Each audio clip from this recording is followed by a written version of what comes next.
Del negro. L'hanno... Guarda. Eia. Guarda questa. Quella bianca e lui nero. We're gonna make the big time.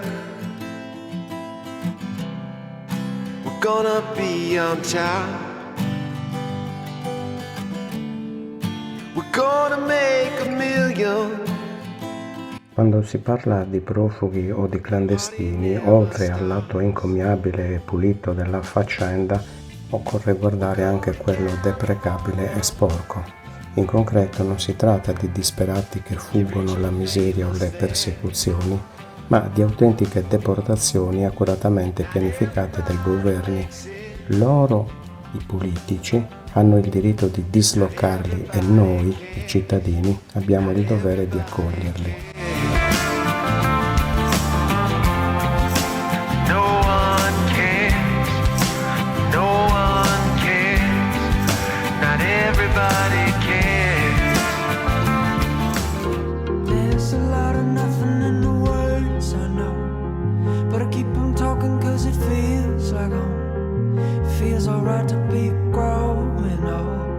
Le motivazioni umanitarie sono un pretesto per nascondere le responsabilità dei politici e servono per creare dei sensi di colpa nelle persone comuni e nei falsi moralisti. I governi, infatti, obbediscono agli interessi e alle logiche di chi lucra enormi quantità di denaro con l'estrazione del petrolio e dei minerali, la produzione di sostanze chimiche, armi e medicine. In quei paesi dove le multinazionali hanno notevoli interessi economici e finanziari, le persone scomode non risultano gradite. Dunque il loro allontanamento coattivo dai paesi d'origine e la conseguente accoglienza nei nostri paesi rappresenta una sorta di indennizzo.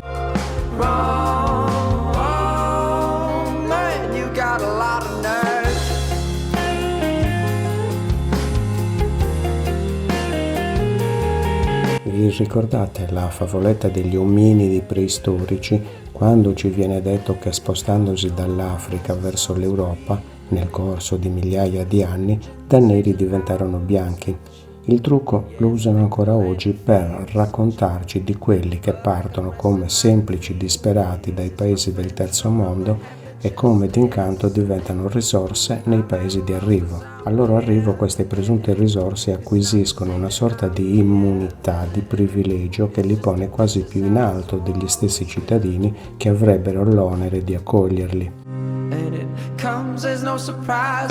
Gli immigrati dal terzo mondo non contribuiranno mai al miglioramento delle condizioni culturali ed economiche dei nostri paesi. Infatti stiamo assistendo alla terzomondizzazione della cultura europea, però contribuiscono invece in modo più che evidente al radicamento dei traffici internazionali della malavita e all'arricchimento di gruppi politici trasversali. Viva gli immigrati! No. Tanti, fra un po' andremo noi in Africa.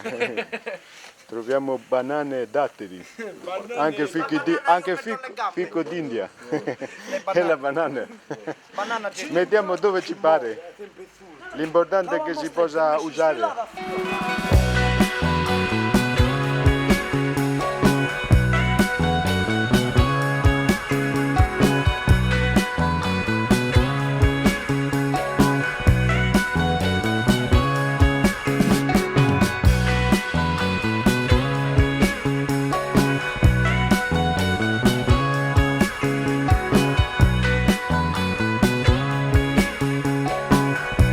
Da oltre 60 anni in Sardegna si parla di piani di sviluppo e si fanno campagne pubblicitarie per far sembrare la politica regionale pienamente coinvolta nel favorire gli interessi delle imprese locali.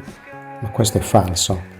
Quello che si è visto negli ultimi decenni è solo un generale arricchimento di tecnici, di professionisti, equipe di presunti esperti e da ultimo anche anonimi e ambigui investitori stranieri che si sono letteralmente arricchiti grazie ai finanziamenti che avrebbero dovuto fornire più opportunità e più benessere ai sardi.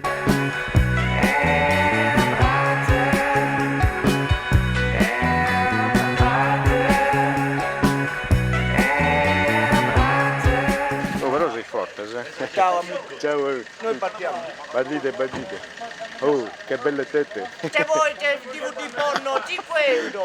Ma sempre di questa cosa tenies, Oh, Piselli piccanti.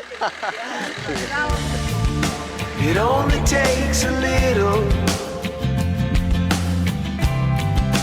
then it takes a lot. Stuck there in the middle, trying to keep up. The dream becomes a nightmare. It's never gonna stop. Slave to your own